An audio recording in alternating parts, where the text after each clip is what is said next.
syirik, kemudian nifaq. Yang bulan lalu kita bahas tentang asyubhah, ya, penyakit syubhah. Sekarang kita akan bahas ar-riya, bab riya. Ini bab mungkin sudah sekian puluh ribu kali kita dengar. Tapi disinilah sebenarnya kunci dari semua halnya. Kalau dari sudut turunan, ini adalah turunan penyakitnya orang munafik. Allah menyebut orang munafik yura'unan nas wa la yadhkurunallaha illa qalila. Orang munafik itu mereka itu suka pamer pada orang, yakni riak pada orang dan tidak zikir kecuali sedikit. Kenapa orang munafik itu orientasinya ke orang? Atau mungkin bahasa luar sana pamer, ya.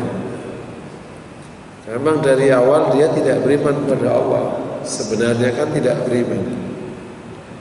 Cuman karena umat Islam itu menguat di Madinah, ya dia akhirnya Islam.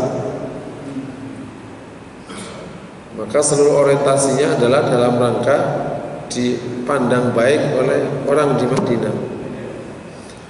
Makanya munafik atau nifak itu hanya muncul kalau muslim itu kuat. Kalau muslim lemah, ya enggak. Nah, sehingga lahir yura'unan nas, selalu melihat pandangan orang. Bagi orang munafik, manusia itu lebih penting daripada Allah SWT. Ia menipu Allah, yang penting di mata orang sudah baik. Nah, situasi ini sebagaimana saya sudah pernah bacakan surat Al-Munafiqun di sini, ya, waktu kita bahas awal-awal. Memang situasi yang rentan sekali, terutama memang di sebelah sini nih, ya. Kan kalau dari sudut budaya, sebelum kita masuk ke tema, ya, budaya, bangsa kita itu kan bangsa yang karakter berpikirnya sintesa. Karakter berpikirnya itu kompromi. Sejak awal kelahirannya tidak utara selatan, tidak seperti Mesir, tidak seperti Turki. Karakter berpikirnya itu sintesa, kompromi.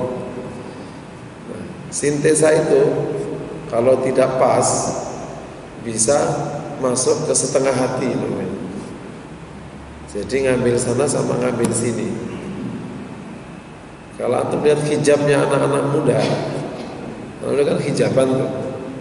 Tapi hijabnya itu diambil sana, diambil sini. Atasnya ditutup, bawahnya pakai celana ketat. Makanya ada salah satu dosen bahasa Arab di tempat saya, dia menyebutkan ma'indaka hijab, gitu. Di sini enggak ada hijab. Aish wujud kathir, ini banyak. La apa hijab minuna lahuna faqat. Ya, ini hijabnya itu dari kepala sampai pusar doang. Pusar ke bawah enggak hijab. Kompromi setengah hati ini nanti kalau di konteks masalah motif, yang penting itu di mata orang baik. Makanya kadang kita itu melihat satu situasi sosial atau kelompok sosial baik sekali, baik, tapi melanggar perintah Allah, kan nggak ketemu lagi. Baik, ya, misalnya sama orang baik, bahkan nyapa, suka berderma, gitu. Tapi ya nggak sholat, kadang ya syirik. Kenapa? Emang karena yang penting di mata orang baik. Hidup itu gimana? Ya di mata orang baik. Jadi rentan sekali sebenarnya kalau dari sudut karakter ini. Apalagi penelitian saya pernah sampaikan di sini kan, penelitian salah satu sosiolog UI, memang salah satu karakter dasar bangsa ini itu hipokrit. Nah, semoga dengan materi ini kita menjaga betul namanya penyakit riya. Karena yang pertama bahayanya, pasti sudah waktu kita bahas bab ikhlas, lawannya kan di sini. Tidak ada satupun perbuatan diterima kecuali ikhlas karena Allah dan taat atau mengikuti sunnah Rasulullah. Kalau mengikuti sunnah Rasulullah itu gampang lah. Yang paling satu kan bagaimana menjaga hati agar selalu kepada Allah. Kata Yusuf ibn Husain, salah satu ulama salaf, saya telah belajar ikhlas selama 40 tahun dan sepanjang itu pula riya bergonta-ganti wajah. Awalnya ingin dipuji, selamat, sekarang bergeser ke takut dicela, sama riya juga. Kalau ingin dipuji itu ya biasa ya, takut dicela, masa Pak Haji begitu, akhirnya sekarang nggak jadi begitu, itu namanya takut dicela. Sama, selama motifnya bukan Allah, itu berarti kategorinya riya. Apapun selain Allah itu nggak enak, itu sebenarnya masuk kategori nggak enak sama orang, motifnya itu nggak enak. Kenapa kalau bapak ke masjid nggak enak? Nggak enak ya. Ini cuma yang punya bahasa gini kita doang. Seluruh bangsa Indonesia, seluruh bangsa di dunia tidak punya bahasa kata nggak enak. Kita doang aja nggak enak. Kenapa? Nggak enak aja. Nggak enak itu termasuk. Karena Abu Talib itu tidak jadi masuk Islam karena nggak enak. Kan terakhir kenapa kok tidak mau syahadat itu? Mereka mengatakan, "Madza qala Quraisy?" Yakni atatruku Abu Talib dina Abi Talib. Apa yang dikatakan Quraisy? Yakni Abu Talib meninggalkan agama Abu Talib. Wah, itu nggak mungkin terjadi. Kata orang, nggak enak Abu Talib itu sebenarnya. Jadi untuk menjadi kafir itu perkara nggak enak bisa jadi orang kafir gara-gara nggak enak kan. Nah nggak enak itu kalau jadi motif namanya riya itu. Ingin uang takut kehilangan uang, ingin populer takut tidak populer, apa saja lah pokoknya di kanan atau kiri namanya riya. Orang itu ya gampangannya gini, orang itu bisa jatuh waktu jalan di atas titian kecil kayu atau bambu kecil.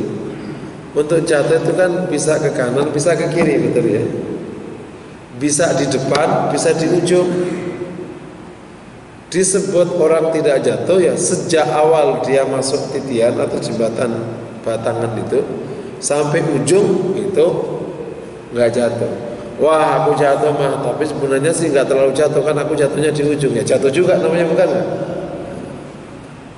Sebenarnya saya nggak terlalu jatuh kan jatuhnya kan masih di awal baru ke kiri lagi jatuh juga kan namanya jatuh. Ada makanya ada riya di awal, riya di tengah, riya di akhir.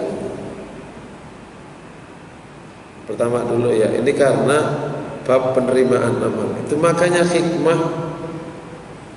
Kenapa kebajikan itu dilipat gandakan oleh Allah 10, 700 sampai tak terhingga. Kan ada yang dapat 10, dapat 700, ada yang dapat tak terhingga. Ya karena memenuhi syaratnya itu luar biasa berat.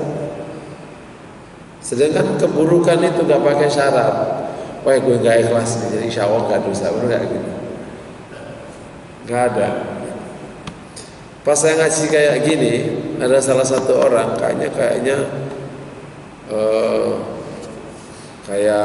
yang sedikit ngerti agama lah, mungkin ustadz lah. Ustadz, masa beragama berat-berat amat begitu? Harus ikhlas. Allah kan maha pemurah, Allah maha ini lawak. Pelacur aja yang nggak pakai bahas ikhlas sebagai siapa ngasih air sama anjing langsung masuk surga. Bilang dalam agama itu kalau kau bahas salah satunya dan kau kesampaikan yang lain bisa ketemu pemahaman yang bahaya. Kamu ingat aja pelacurnya doang sama ngasih airnya doang. Kamu nggak ingat apa yang lain-lain, bab jihad, bab ini. Jadi beragama itu ngasih air anjing doang gitu. Jadi kadang memahami agama itu kalau nggak komplit bisa ketemu miring. Dan mobil itu supaya sampai ke tujuan boleh nggak miring? Kalau miring nabrak nggak kira-kira? Nabrak, itu miring namanya, pemahaman miring. Lawang sampai dibahas kayak gini belum tentu selamat kok. Nah, ini kategorinya bab-bab kayak gini namanya kan bab kategorinya yang mendatangkan rasa takut. Kalau bab-bab yang tadi itu bab ngasih minum anjing, bab orang masuk surga gara-gara taat sama orang tuanya, yang simpel-simpel tadi itu bab yang namanya berhala. Orang membunuh 99 orang, bahkan sempurnakan jadi 100, terus taubat, belum sampai taubat mati tengah jalan, itu namanya bab berhala. Boleh nggak orang bab sini doang? Nggak boleh, ya harus ada rasa situ. Terus kalau di sini mulu ya udah, nanti kalau ketemunya buruk gimana? Serah, DL, cerita lo. Ya udah pokoknya gue bunuh deh 100 orang, nanti gue taubat. Iya kalau taubat, kalau enggak. Jadi di dalam memahami agama perlu utuh. Kesini mulu juga nggak boleh. Sampai akhirnya kita takut banget kayak nggak ada gunanya semua amal kita. Kalau kita bahas ini, kita pada kesimpulan memang ada baik-baiknya kita ini. Tapi kan kita harus ingat pula, insya Allah Allah Maha Pemurah, Allah Maha Pemaaf, Allah Maha Rahman, Allah Maha Rahim. Semoga dengan perbuatan yang bisa jadi tidak memenuhi syarat menurut Allah, tapi Allah bisa ampuni dengan izin Allah. Amin ya rabbal alamin. Yang pertama. Yang kedua, riya itu sebagaimana tadi kami antarkan di depan itu, ini adalah penyakitnya orang munafik dan bisa mendorong kemunafik betulan. Orang itu kalau Tuhannya manusia, atau mungkin bahasa gampangnya itu, semua kemata-mataan manusia, semua pikirannya manusia, apa aja ukurannya manusia. Jadi munafik ya kira-kira beneran. Gak ada orientasi kepada Allah sama sekali. Lama-lama gak percaya pada Allah. Luar biasa, semoga Allah selamatkan dia. Dan ini situasi ini sedang gegap gempita di mata orang hari ini. Kenapa juga? Karena kita hidup di masa postmodern. Postmodern itu urusannya citra. Orang bermain di citra. Ada baiknya Bapak Ibu baca buku postmodern. Kita bisa termehek-mehek betul. Kita kan nggak mungkin hidup di luar situasi yang kita jalani kan. Sebagaimana sahabat kan tidak bisa hidup di situasi, tidak bisa keluar dari situasi yang mereka jalani. Dia hidup ada berhala di situ. Makanya sahabat itu kan waktu haji kan agak kagok untuk Safa Marwah itu. Kenapa? Karena di Safa itu ada berhala. Kagok sampai turun air. Sama, kita kan hidup tidak mungkin keluar dari situasi yang kita hadapi. Situasi kita namanya postmodern. Udah kayak gitu, kehidupan berbangsa bernegara itu urusannya semua di mata orang semua. Ini kalau kita berkarir di kantor, mata orang nggak gitu. Minimal mata bos lah. Betul nggak gitu. Makanya waktu kita ngaji ikhlas, masih ingat ya. Mengikhlaskan ibadah itu masih kebayang. Mengikhlaskan ibadah itu, sholat ikhlas, kebayang ya. Prosedurnya itu agak kebayang. Yang agak kurang kebayang itu mengikhlaskan muamalah. Kerja karena Allah itu gimana caranya kerja karena Allah? Ya kan kita nyari duit, betul kan? Kan kita dagang supaya pelanggan puas, betul nggak? Ikhlasnya gimana letaknya, Pak? Tapi kan kalau nggak diikhlaskan itu muamalah kita atau usaha kita, kan dapatnya duit doang kan, nggak bisa sampai ke akhirat. Coba mengikhlaskan pernikahan kita gimana? Istri kan ingin masak, ini kata istri. Kalau dia wanita itu kalau masak, kan yang jarang masak itu. Kalau ingin masak itu persiapannya 7 hari. Benar gak sih Bu? 2 hari pertama itu nyari resep. 2 hari kedua mulai nyari-nyari bumbu. Dia gak mau yang instan. Hari ke-5 uji coba. Hari ke-7 benar akan Mas, aku masak, ntar pulang cepet ya. Ini masaknya karena siapa nih? Tapi gimana bisa mengikhlaskan itu masak? Kita melihat pandangan Imam Syafi'i. Ini benar-benar terkait dengan masalah mengikhlaskan muamalah. Suami istri itu tindakan dalam rumah tangganya tidak boleh minta upah.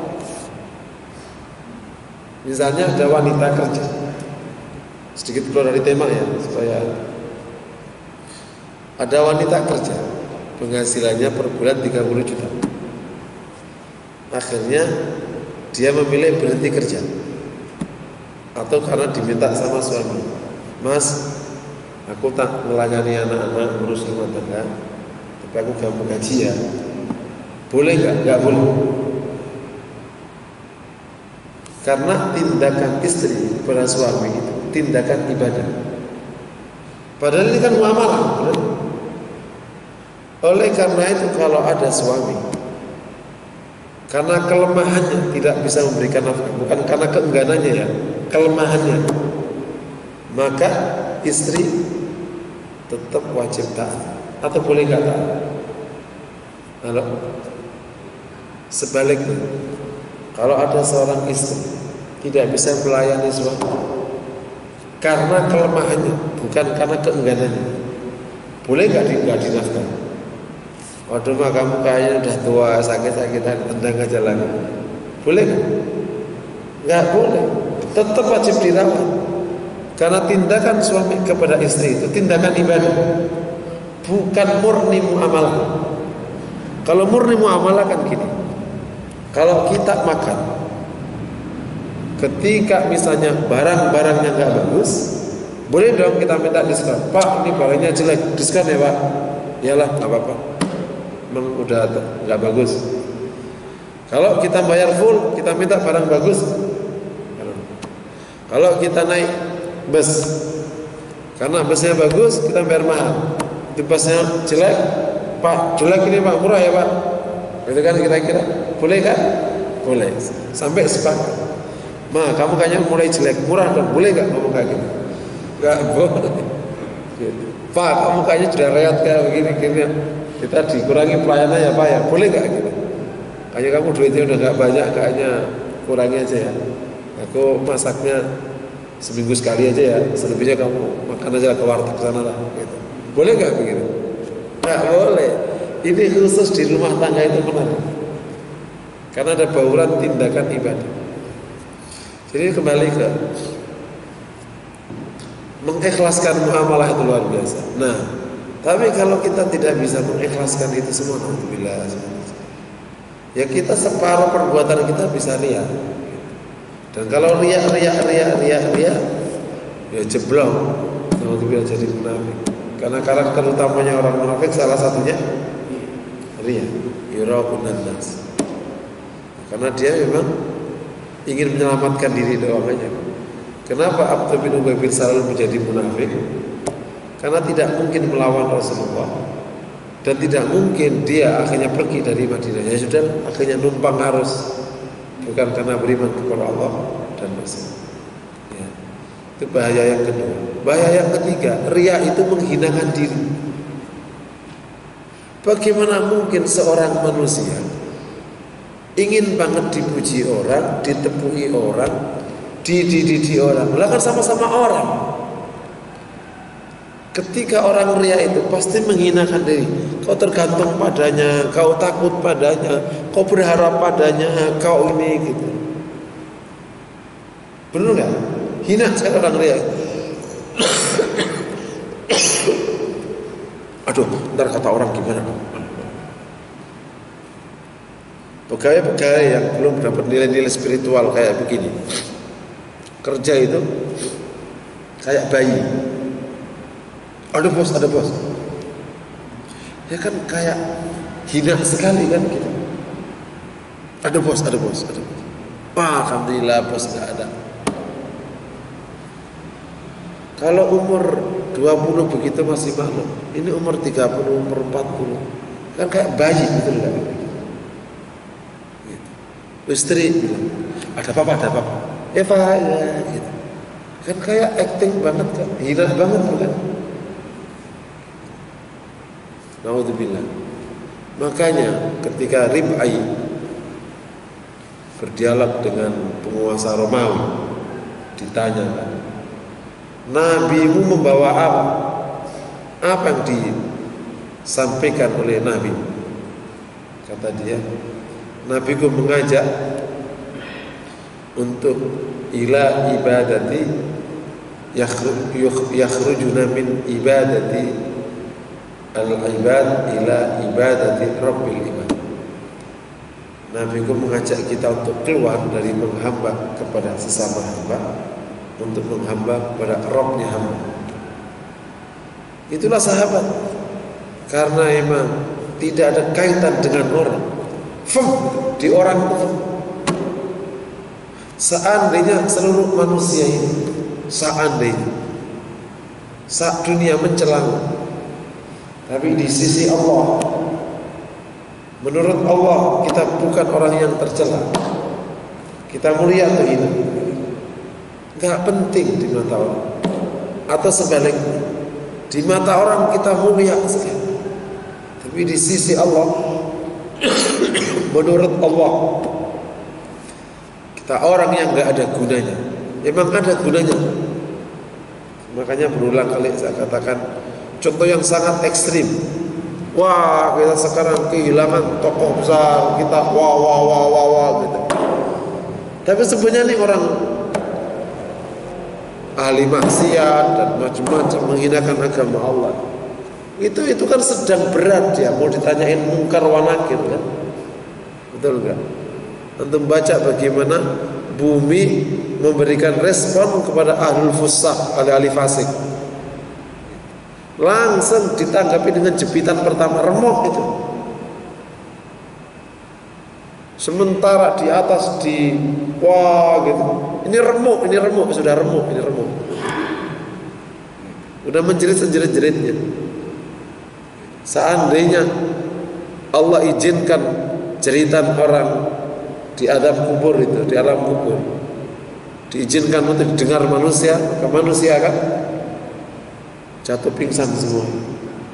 Jadi udah nggak ada gunanya. Tapi sekarang kita hidup di masa itu. Apa kata orang? Masya Allah. Semoga Allah selamatkan ya.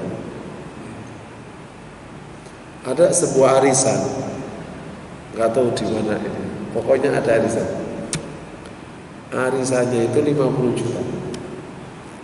Dapatnya 2,5 miliar. Mak, itu syaratnya harus bawa baju, tas seluruh yang harganya mahal. Tasnya harus 50 juta. Kalau tidak ditolak. Semoga tidak ada ya, amin. Tapi ini fakta, artinya hidup kayak gini ini nyata. Dan di sekitar kita nih, kata orang, ini orang syuting. Wudu aja disyuting, sholat disyuting, ngasih duit disyuting, apa aja disyuting. Pamer yura'un nas. Meskipun nanti di konteks tertentu harus ada bahasan antara riya dengan tahadus bin ni'mah, harus ada penjelasannya riya. Tapi ya ini kita bahas dulu riyanya dulu ya. Bahaya sekali. Riya itu menghinakan diri tak terkira. Semoga Allah salah. Kalau orang ikhlas tafam, serah itu mau ngomong apa serah, betul kan? Tapi mungkin orang bisa berkata, bukankah nanti ikhlas jadi mengabaikan aturan macam? Oh tidak, masih ingat harus kembali kepada materi ikhlas. Ikhlas bukan berarti mengabaikan aturan, bukan berarti mengabaikan sampai kehilangan hormat pada orang. Karena ikhlas terikat dengan 3 rukun, semoga masih ingat. Yang pertama, satu tujuan. Yang kedua, sesuai dengan standar, sesuai dengan ilmu. Yang ketiga, maksimal. Bukan berarti kalau ikhlas berarti ngawur. Itu kok kerjanya siang banget sih Pak? Ikhlas, memang kayak lo kerjanya sama bos. Itu bukan ikhlas, ngawur namanya. Pak, sodako Pak. Berapa? Saya ikhlasnya 2.000. Kok ke 2.000 sih? Ikhlas, memang kayak lo 1.000.000 kan ria. Ikhlas nih. Itu mah bukan ikhlas, namanya pelit. Oh ya, ikhlas itu maksimal. Justru kalau ingin dipuji Allah harus lebih banyak. Kalian masih ingat? Benar itu, orang itu kalau ikhlas selamat dari riya, kokoh. Ente puji ya saya begini, ente celak ya saya begini, ente kasih ya saya begini, ente gak kasih. Seorang wanita ikhlas, saya harus berbuat baik sama mas, sama anak-anak. Kayak apapun sih baik, kokoh dia. Menarik orang. Suami yang ikhlas, aturannya dijaga, bukan baper. Kenapa sih mas? Habis sih kamu begitu. Jadi semakin tinggi keadaan ikhlasnya, semakin dekat untuk kita bisa istiqomah di jalan kebaikan. Dan semakin tinggi kadar riyaknya, semakin besar peluangnya kita keluar dari jalan kebaikan. Nah, dikit-dikit mempengaruhi orang. Makanya para ulama mengatakan ciri paling gampang ikhlas atau riya itu apakah perbuatan di depan orang sama di belakang orang itu sama atau masih beda. Kalau masih beda berarti masih ada kadar riya. Kalau udah sama berarti insya Allah sudah tidak. Ciri ikhlas lagi itu, ciri riya lagi. Kalau dinamika di orang mempengaruhi di dalam perbuatannya. Dinamika di orang kan dinamis kan, kadang suka, kadang nggak suka. Sama suami istri kan sama. Suami istri kadang suka, kadang baik, kadang buka kak kereta, malas. Semakin tinggi itu nggak berpengaruh di sini. Kenapa? Emang nggak ngarep. Betul kan? Jadi benar-benar nggak baperan kalau bahasa orang sekarang. Benar, firm banget. Itu sebabnya dulu para ulama, para ulia.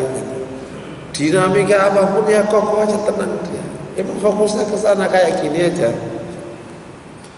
Kalau anak sedang, kalau kita sedang punya kerjaan, fokusnya misalnya mensukseskan itu, gitu. Apa targetnya? Pokoknya tahun ini WTP, ini orang keuangan, gitu. Kan digodain sama teman-temannya, tapi fokus banget ke situ. Apa sih mas? Wah kamu ganteng banget. Udahlah, nggak penting. Nah gitu kira-kira kan. Kamu jelek, udahlah, gak usah komentar, nggak penting. Kenapa dia fokus? Sama ketika orang itu fokus ikhlas kepada Allah, kan kanan kiri nggak penting. Ya ini yang poin pertama tadi, bab tentang bahaya atau urgensi atau bahaya riya. Kedua kita bahasan apa sih definisi riya. Sekilas tadi sudah terdefinisikan. Riya itu adalah apapun tujuan selain Allah. Ya, bukan hanya manusia. Kadang suka ngomong apapun tujuan selain Allah namanya riya. Tujuan selain Allah itu bisa karena pujian, bisa karena celaan, bisa karena barang, bisa karena jasa, bisa karena selain Allah namanya riya. Karena ada orang dia nggak berbuat, riya juga. Karena ada selain Allah. Waduh ada orang nggak enak. Ntar dibilangin terlalu alim. Riya itu. Wah ada suami, nggak usah, biasa aja lah. Tadi kira alim banget. Kalau alim ntar aku dipojokin mulu, nggak usah. Emang nggak baca Quran? Nggak. Kenapa ada kamu? Ntar kalau nggak ada kamu baca Quran, itu riya kan? Riya. Karena ada tidak adanya orang mempengaruhinya. Jadi selain Allah namanya, pokoknya motif selain Allah, apapun kata. Nah makanya ada pertanyaan. Nah itu orang ingin surga itu apa? Khusus ingin surga takut neraka karena Allah sendiri yang mendorong-dorong dan Rasulullah sendiri yang mendorong-dorong ke arah situ, maka itu masih kategori ikhlas. Kenapa? Lah kan Allah yang dorong-dorong, Rasulullah yang dorong-dorong. Idza sa'alta fas'alil firdaus. Kalau kau mintalah firdaus. Ya udah, berarti masuk kategorinya bukan riya. Oke. Kalau dunia gimana? Kata tadi selain Allah yang namanya dunia. Tapi bentuknya kebajikan, populer, bisnisnya lancar. Nah para ulama punya dua pandangan. Selain Allah yang benar, sudah kalah ya, nanti bisnisnya lancar. Duha supaya rezeki lancar. Baca surat Yusuf cepat dapat jodoh. Baca surat Tabarak, baca surat Al-Kahfi, surat Waqiah, akhirnya surat Al-Hasyr, sering puasa lah, langsing. Puasa aja deh, biar sehat. Puasa aja deh, biar gulamu turun. Jadi motifnya semua dunia. Ya. Puasa dalam rangka menurunkan gula. Kan hari-hari ketemu kayak gini, betul? Puasa karena besok operasi. Mas puasa mas 10 jam. Puasa mas 10 jam. Besok operasi. Para ulama berbeda pandangan. Sebagian besar mengatakan itu riya. Yang kayak gitu itu riya. Kenapa? Ya kan selain Allah. Alasan yang kedua, karena di Quran banyak sekali celaan terhadap motif kayak gini. Yang tujuan kayak gini nih banyak dicela di Al-Quran. Karena itu adalah motifnya orang kafir. Kalau bab ini orang kafir, bukan orang munafik. Nah, sebagian mengatakan masih kategori ikhlas selama yang dituju tadi dapat pembenaran dari agama. Contoh, ada orang sedekah berharap dapat limpahan karunia dan dapat tolak bala. Kan itu ada nas syariatnya agama. Nah, berarti boleh. Misalnya apalagi duha, baca surat Al-Kahfi, berharap ini. Tapi itu memang ada di hadis. Memang begitu harapannya. Selama madhab yang kedua, selama itu masih ada pijakan agamanya, ya, dapat diizinkan. Meskipun sebagian besar ulama mengatakan itu riya. Kenapa? Karena hadis itu tidak bicara tujuan, tapi bicara fadilah. Fadilah kan tidak tujuan. Tujuannya harus Allah. Kalau fadilah terserah. Nah, oleh karena itu menyikapi dua pandangan ulama di bab masalah ini yang juga lagi ramai di masyarakat ya, suruh apa ini, maka letaknya dunia tidak boleh di tujuan, paling banter di harapan. Semoga kalau kayak gitu kita selamat dari pandangan mazhab yang pertama dan insya Allah tidak terlalu jauh dari situasi yang ngarep aja, selamat bukan tujuan. Nah, cirinya di mana? Kalau bukan tujuan, sekira nggak dapat, dia nggak menyesali perbuatan. Ya, udah sedekah banyak, tetap aja bisnis gue nggak lancar, rugi dan begini. Jadi begitu. Aku udah sedekah banyak, tetap aja utangku belum kebayar. Katanya utang bayar, tetap aja nggak kebayar. Rugi dua-duanya, udah utang gak kebayar, rugi dua-duanya. Jadi sama-sama kayak gitu kan dipakai bayar utang aja, bukan pakai sedekah gitu.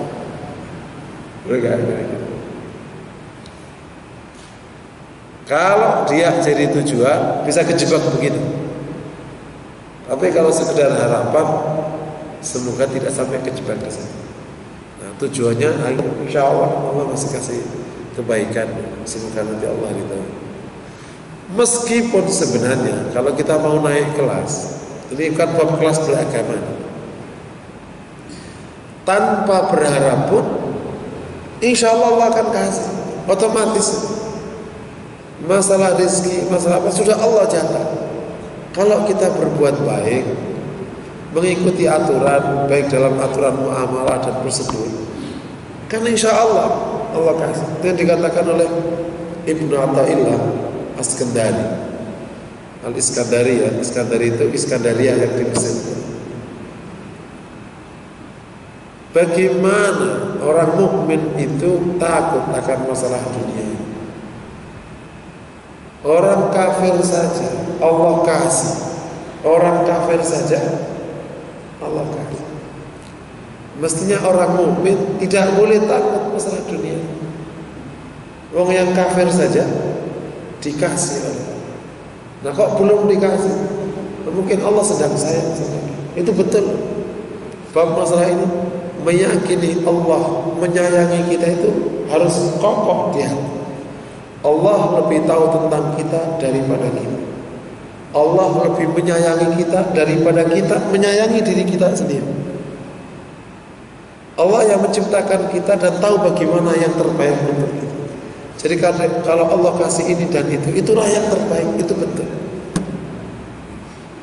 Kita menginginkan yang kita inginkan, padahal tidak semua yang kita inginkan itu yang terbaik. Yang terbaik bisa jadi yang tidak kita inginkan. Anak kecil minta uang 1 miliar, bagusnya dikasih atau enggak dikasih? Kalau bapaknya ngasih uang 1 miliar sama aja memberikan lehernya kepada para penjahat. Anak kecil bagusnya dikasih duit 50 ribu, 25 ribu, 10 ribu. Itu anak kecil. Apakah anak kecil yang enggak dikasih duit 1 miliar tadi hidupnya sengsara?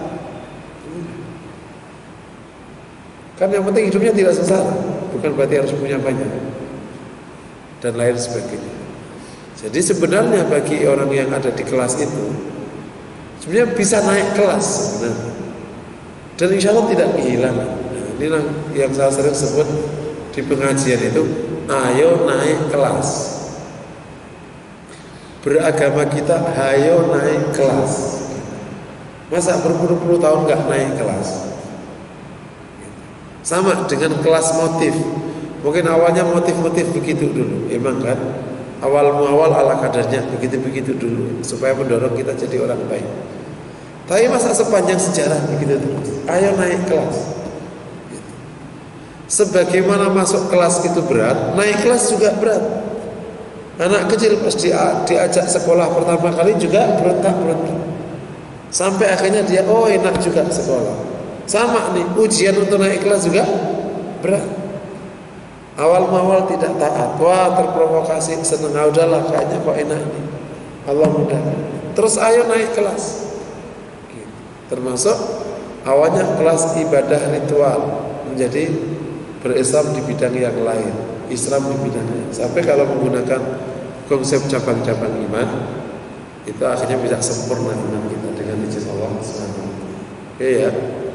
Tadi itu definisinya. Mungkin langsung kita ke tipnya ya. Tip mungkin praktis agar Allah hindarkan kita dari penyakit. Yang pertama, ma'rifah kepada Allahnya ditingkatkan. Mata itu selalu memandang apa yang dianggap hebat.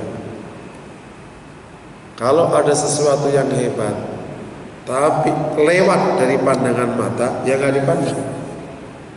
Ya, dirak nih, net. Wah ini bagus sekali. Padahal di dalam situ ada yang lebih bagus, tapi kelewatan. Hati itu mirip mata, namanya kan mata hati. Kalau tidak memandang Allah dengan kuat, seakan-akan yang kuasa, yang tampak, yang apa, ya orang-orang kuat. Oh ternyata hanya Allah. Insya Allah kalau ma'rifah Allahnya kuat, hati itu justru tidak tertarik pada selain Allah. Contoh paling gampang tuh, Allah nggak bisa disamakan dengan siapapun. Awal masuk kantor, takutnya anak ini ya, yang perekrut pertama itu, yang rekrut siapa kemarin itu, ternyata di situ ya hanya staf SDM. Mas, yang wawancara yang apa? Begitu masuk pagi hari, mas, iya pak, iya. Dia itu bosku. Begitu siang hari, ternyata ketemu, dia disuruh terus sama bosnya. Oh ternyata bukan bosku, ternyata. Mas, tar dulu, aku bosmu dulu mas. Kok berani sama aku? Ya kan bosmu dulu mas, dipentingin. Nah akhirnya ke bosnya. Hari kedua ternyata disuruh sama bosnya. Wah berarti dia nggak bos dong ternyata. Sama kan kira-kira? Kalau hati sudah tahu siapa sebenarnya Allah, dia nggak tertarik. Ya ternyata ini enggak. Puasa ternyata juga takut. Gitu loh. Yang pertama ya, kalau ingin ma'rifatullah ya paling gampang ada ma'rifatullah itu 3 cara. Untuk ma'rifatullah itu 3 cara. Yang pertama melihat alam semesta, terus banyak tilawah Quran dengan tadabbur, banyak tilawah Quran tapi dengan tadabbur. Yang ketiga banyak zikir khusus la ilaha illallah. Jadi nanti di hatinya itu kuat zikrullah. Insyaallah ma'rifatullah kuat dengan itu. Setelah itu tip yang kedua ma'rifatul zat. Ini coba kenali manusia, kenali diri. Lama-lama kita akan tahu ternyata bleek juga, lemah dalam pergaulan. Anda yang Anda lihat di TV, menakutkan. Begitu gaul, gini-gini juga. Manusia kan di mana sama kan? Ternyata wah. Kenali manusia, apalagi kalau menggunakan hakikat. Manusia adalah makhluk yang lemah. Jadi kalau lemah enggak tertarik. Yang terakhir nomor 3, jalani saja perbuatan baik ini. Nanti insya Allah riyanya hilang dengan sendiri. Karena perbuatan itu kalau baru ingin tampak di mata orang, karena baru ngerjain. Tapi kalau lama udah biasa. Betul ya. Orang nggak pernah kasih duit ke mertuanya, kasih duit kok. Geger sekeluarga. Aku tadi kasih mama, ngomong ke adik ipar. Kenapa? Kamu pada nggak kasih duit sih? Aku udah ngasih duit. Tadi saya mah pakai itu loh, akhirnya pakai. Karena baru sekali ngasih. Sama orang umroh sekali, geger sekampung, sak kecamatan umroh. Doain dia mau umroh. Tapi kalau yang orang jadi pegawai umroh itu yang setiap minggu harus itu ngomong geger kan? Kayak pelestiran aja kemana pak? Ya biasa kan, ngantar orang kemana? Ya umroh. Kok biasa aja? Gimana kerjaannya? Bener nggak kira-kira? Orang nggak pernah kultum, sekampung geger, dengerin. Besok malam gua kultum Ramadan, sekampung dikasih tahu. Yang biasa kultum, biasa. Jadi perbuatan itu akan ringan kalau kita sering. Jadi yang belum, yang riak-riak tadi seringin aja. Insya Allah lama-lama riaknya hilang. Gitu. Demikian yang dapat saya sampaikan. Assalamualaikum warahmatullahi wabarakatuh.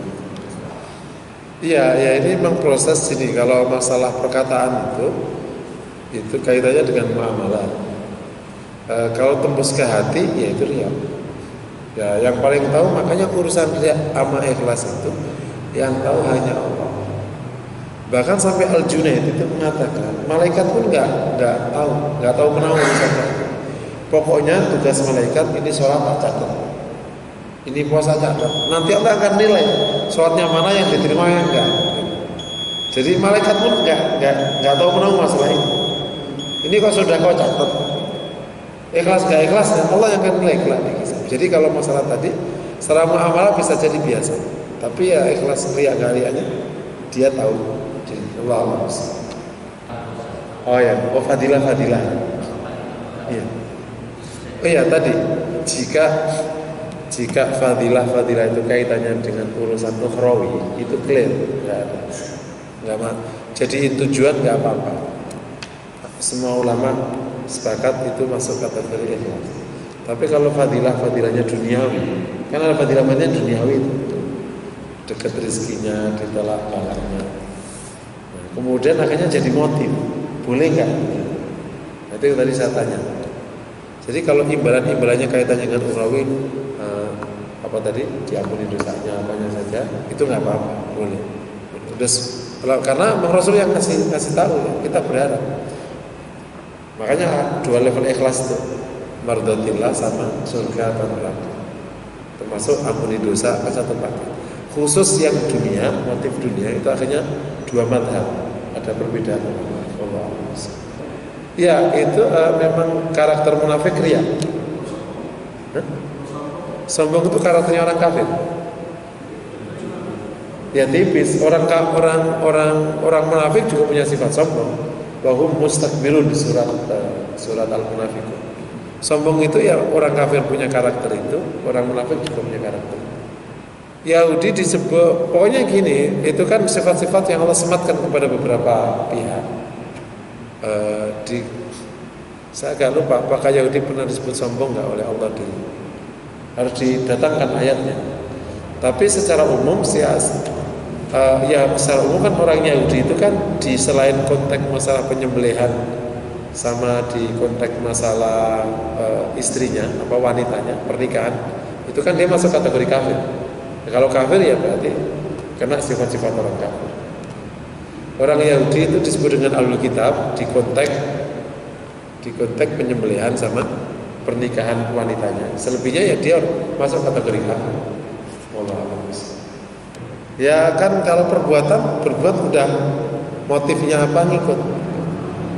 Ya itu disebut dengan kelemahan manusia, terasa sekali.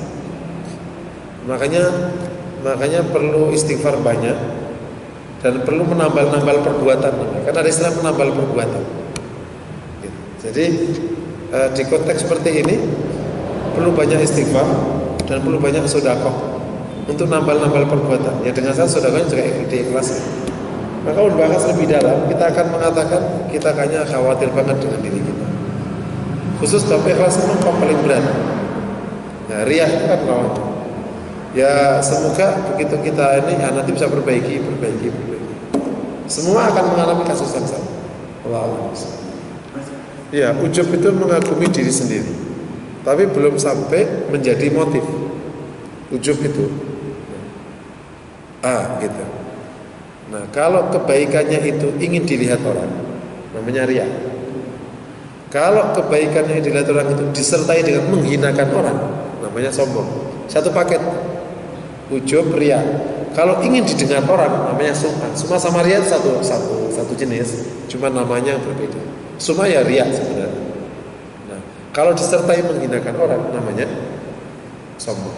Tapi kalau tidak punya sesuatu yang dikagumi, kok menghinakan orang, namanya maghrur, ketipu. Gitu. Tapi misalnya kalau ada orang ganteng, lo jelek, tapi memang dia ganteng, itu namanya sombong.